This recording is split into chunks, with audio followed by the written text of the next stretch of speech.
Continuous and uniform continuous of complex variable को discuss करेंगे।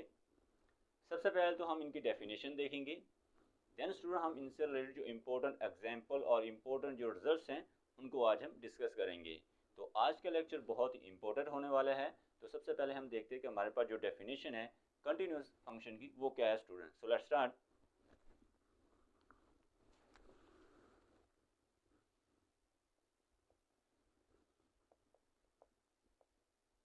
Continuity of complex function।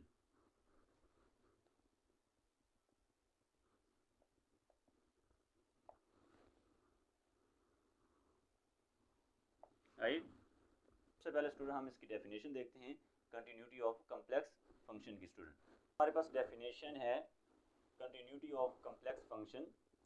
तो इसमें क्या कहा जा रहा है, अ कम्प्लेक्स वेरिएबल फंक्शन, एक हम कम्प्लेक्स वेरिएबल फंक्शन ले लेते हैं w is equal to F of G, is said to be continuous at z is equal to z naught in the domain df। कि हमने एक फंक्शन ले लिया w is equal to f of z। ये function जो हमने लिया ये हमारे पास कम्प्लेक्स वेरिएबल फंक्शन है। ये कंटिन्यूस होगा eight a point z not के ऊपर, जो कि हमारे पास किस में से आ रहा पॉइंट डोमेन f में से।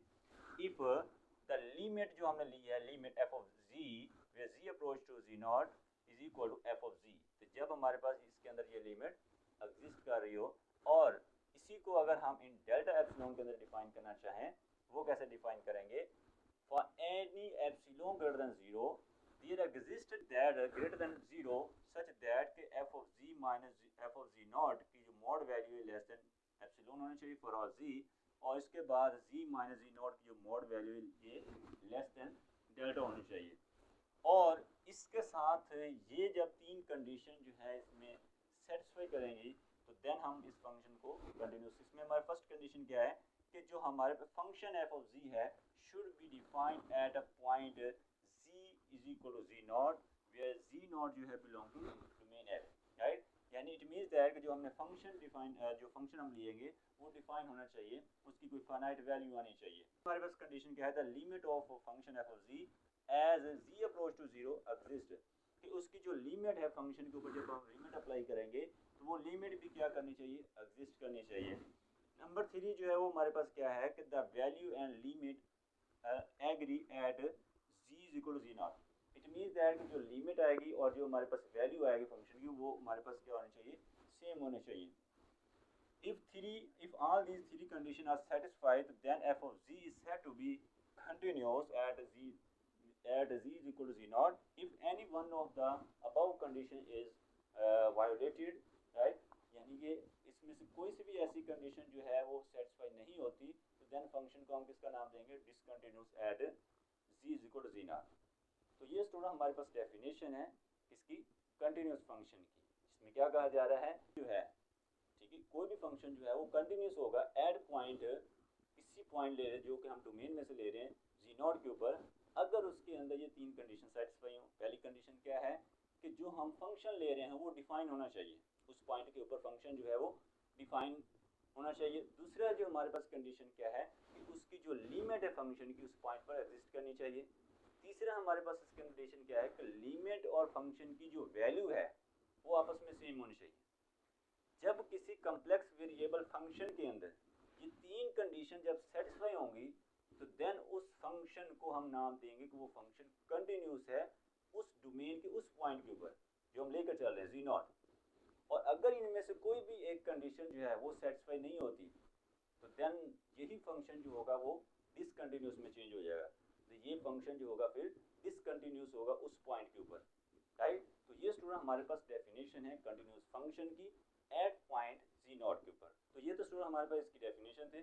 अब स्टूडेंट हम इससे रिलेटेड एक बहुत ही इंपॉर्टेंट थ्योरम है उसकी स्टेटमेंट देखते हैं और देन स्टूडेंट हम इसके प्रूव पर जाएंगे। हमारे पास इससे रिलेटेड एक रिमार्क है जिसमें क्या कहा जा रहा है, a function f of z is said to be continuous in a domain df और over a set S if it is continuous at each point of the domain f or of the set S। It means that इसमें क्या कहा जा रहा है कि अगर function एक कंटिन्यूस है डोमेन के किसी पॉइंट के अंदर या फिर किसी सेट के ऊपर हम बात कर रहे हैं कंटिन्यूस है, तो फिर वो कंटिन्यूस होगा डोमेन के हर पॉइंट के ऊपर कंटिन्यूस होगा, या फिर उस सेट के हर पॉइंट के ऊपर भी वो कंटिन्यूस होगा फंक्शन। तो ये इसमें हमारे पास रिमार्क में कहा जा रहा है। उसके बाद स्टूडेंट हमारे पास नेक्स्ट एक थ्योरम है, और इसके थ्योरम की स्टेटमेंट में क्या कहा जा रहा है, if w is equal to f of z be a complex valued function, अगर हमारे पास w जो है जो कि इक्वल f of z के, ये कॉम्प्लेक्स वैल्यूड फंक्शन है, and is continuous at a point z is equal to z naught, right? And then prove that its real and imaginary parts are also continuous, right? अगर हमारे पास एक complex valued function है w is f of z, और वो ऐसा complex valued function है जो कि कंटिन्यूस है किसके ऊपर, एक पॉइंट के ऊपर, और वो पॉइंट हम क्या ले रहे हैं, z naught। तो देन हमने प्रूव करना है कि इस का जो रियल और इमेजिनरी पार्ट है वो भी क्या होंगे, कंटिन्यूस होंगे, राइट? तो इसके प्रूफ में क्या है, प्रूफ हमारे पास f of z is a continuous function है, ये गिवन है हमें, ये स्टेटमेंट के अंदर ये चीज गिवन है कि हमारे पास f of z जो है वो कंटिन्यूस है एट पॉइंट पे। इसके बाद देन प्रूफ क्या करना चाहते हैं, प्रूफ ये करना चाहते हैं कि limit z approach to z naught u of x, y is equal to u naught, and limit v of x, y is equal to v naught, where z approach to z naught, right? अगर function f of z continuous है तो उसका जो real part है u basically क्या है, real part है, और v जो है वो हमारे पास इमेजिनरी पार्ट है, क्योंकि हमारे पास हमने लिया था w is equal to f of z, right? और w किसके इक्वल होता है, w इज इक्वल होता है हमारे पास u plus iota v, right? तो जब हम इसके अंदर पॉइंट पुट करेंगे तो इसको हम अलग करेंगे, तो ये हमारे पास अगर हम यहाँ पॉइंट की बात करेंगे तो इधर भी हमारे पास u नॉट आ जाएगा, इधर भी, और यहाँ पर भी हम क्या ले लेंगे, ठीक है? तो यहाँ पर जब हम इसको कंपेयर करेंगे तो हमारे पास जो रियल पार्ट होगा वो u आ जाएगा, और जो इमेजिनरी पार्ट होगा वो v आ जाएगा।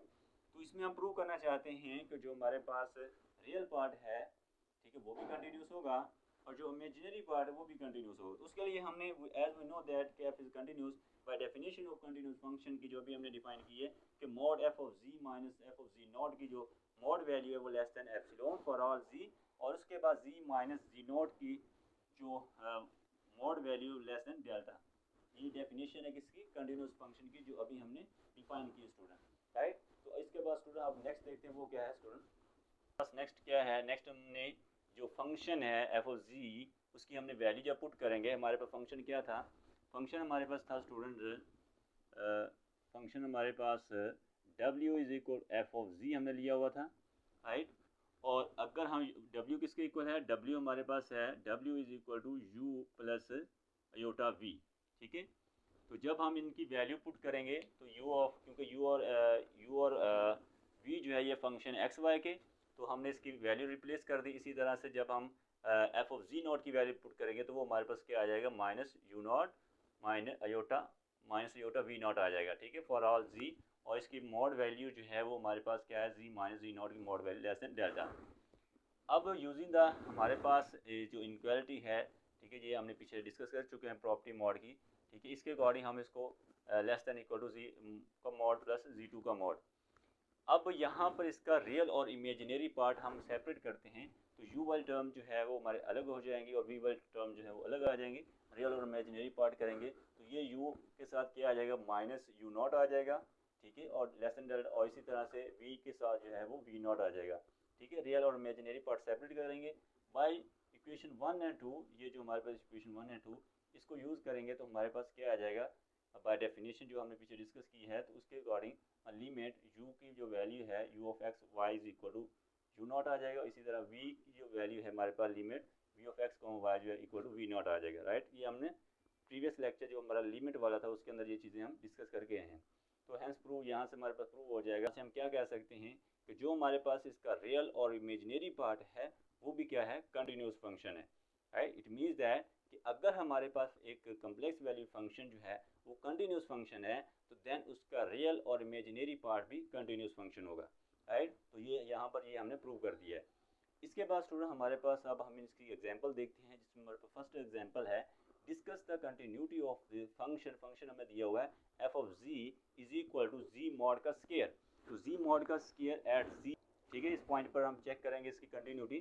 तो द फर्स्ट जो हमारे पास तीन कंडीशन जो है कंटिन्यूटी फंक्शन की, ठीक, कंटिन्यूस फंक्शन के लिए जो अभी हमने डिस्कस की पीछे, उसमें हमारा जो फर्स्ट कंडीशन है the value of the function at z is equal to z naught के ऊपर, वो जब पुट करेंगे तो ये हमारे पास क्या आ जाएगा, जी नॉट इसका स्केयर आएगा जब हम रिप्लेस करेंगे जी को जी के साथ, तो ये हमारे पास फाइनाइट है। यानी जो पहली कंडीशन है कि फंक्शन शुड बी डिफाइन, तो हम इसको डिफाइन कर सकते हैं, ठीक है, वो फाइनाइट वैल्यू आ गई। दूसरी हमारे पास क्या कंडीशन है, इसमें हम लिमिट जो है अप्लाई करेंगे, जब लिमिट अप्लाई करेंगे तो ये हमारे पास क्या है, जी स्केयर आ जाएगा हमारे पास, जब हम जी को रिप्लेस कर देंगे किस फंक्शन के, जी नॉट में, ठीक है।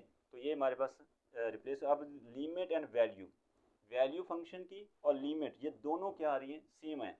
The limit and value of function at z is equal to z naught do agree, so therefore f of z continuous at z is equal to z naught, right.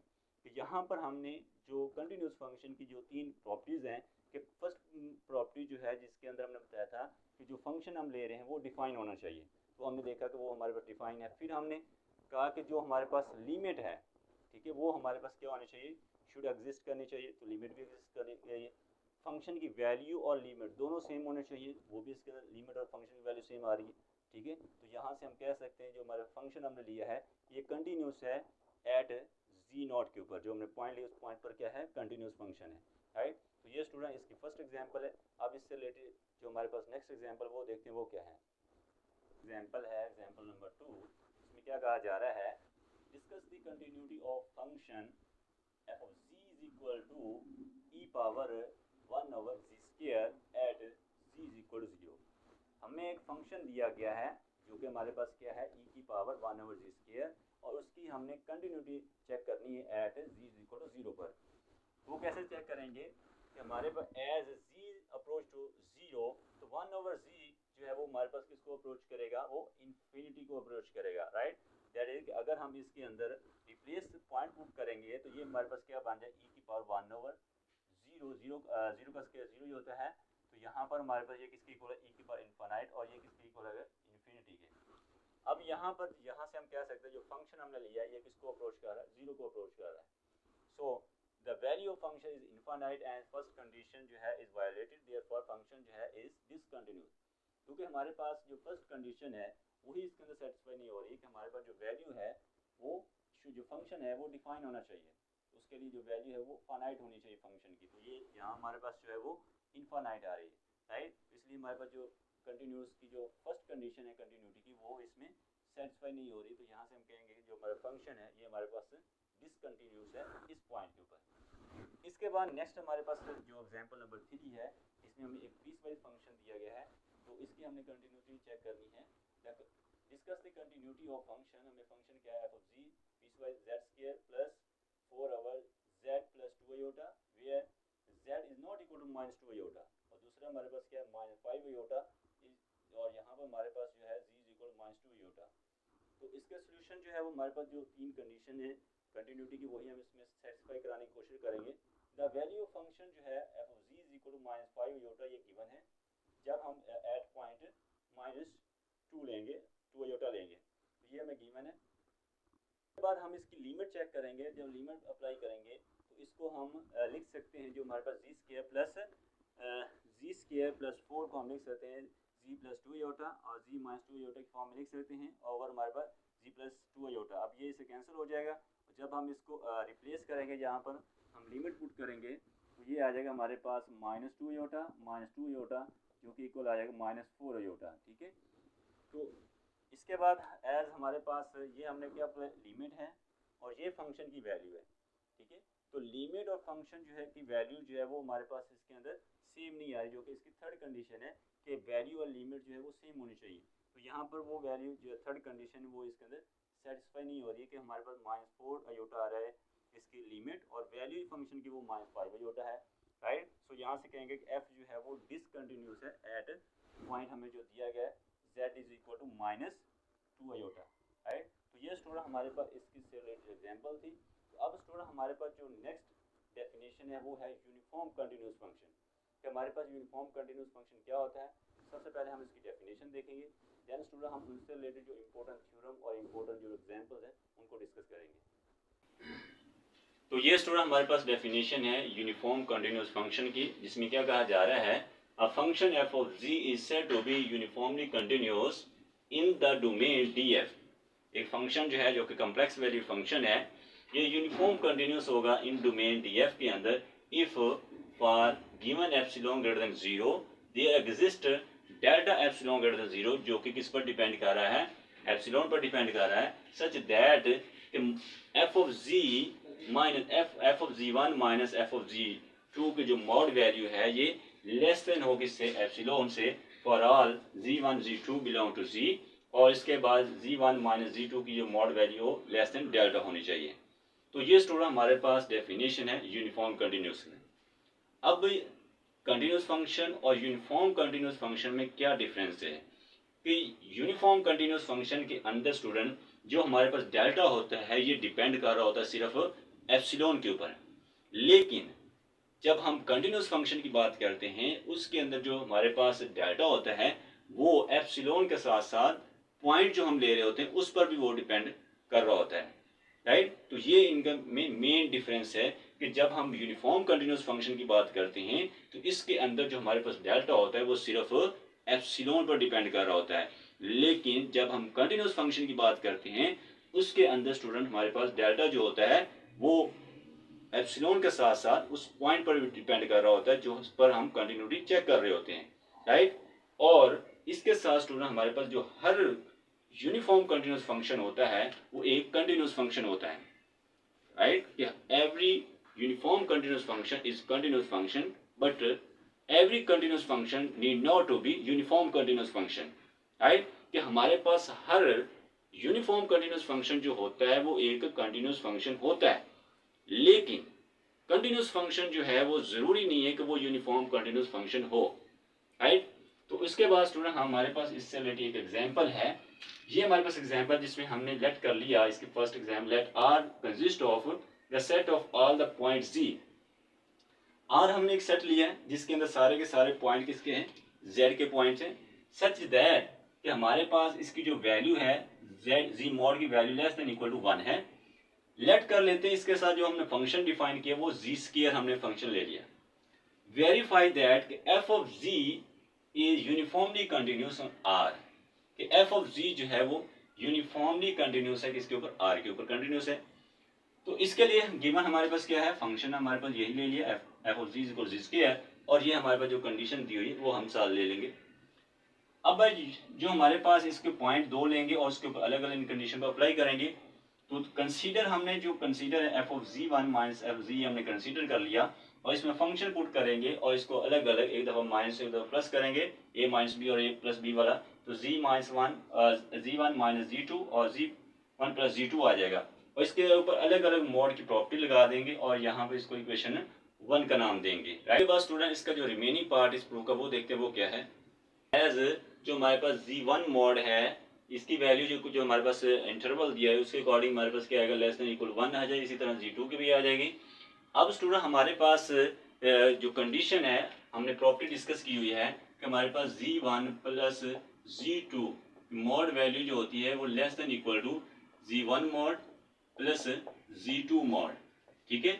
जब हम इसके अंदर value put करेंगे तो ये हमारे पास क्या आएगा, 1 प्लस 1 इज इक्वल टू 2, ठीक है।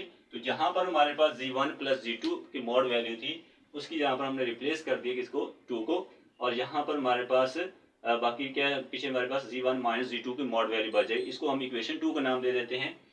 अब नेक्स्ट हमारे पास क्या है कि if we take delta is equal to epsilon by 2, अगर हम डेल्टा सपोज कर लेते हैं कि ये हमारे पास एप्सिलॉन बाय 2 है फॉर एनी पॉइंट, कोई से भी हम दो पॉइंट लें जो कि हमने सेट लिया है, राइट, सच दैट कि हमारे पास जी1 माइनस जी2 की जो मॉड वैल्यू हो लेस देन डेल्टा हो।